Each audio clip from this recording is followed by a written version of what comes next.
on the mention of clustering there. Perhaps you can elaborate on this technique, Zalia. Sure, always excited to talk about new tech here.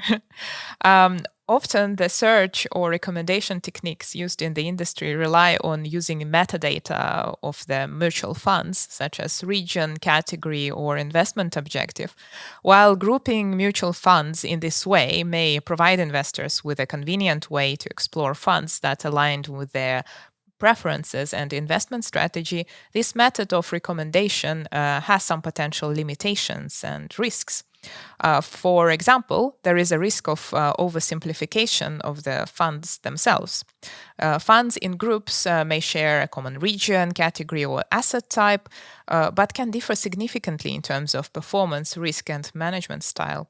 Investors may also become overconfident in the diversity of their portfolio by relying too much on picking mutual funds from different regions or categories.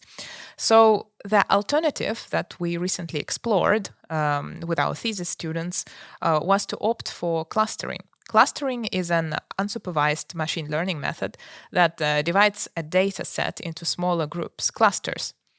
This task is performed by clustering methods and uses data on the mutual fund's historical performance.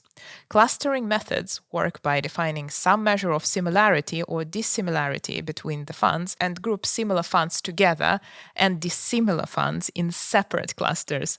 By clustering mutual funds using some measure of correlation, investors can gain valuable insight into the relationships and dependencies of the mutual funds. By selecting mutual funds from different clusters, the investor can thus create a diversified portfolio based on historical performance rather than classification.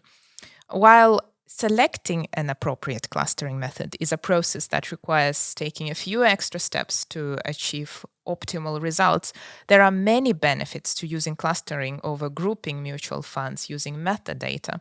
You can, of course, read more about clustering technique in our recent blog on the website.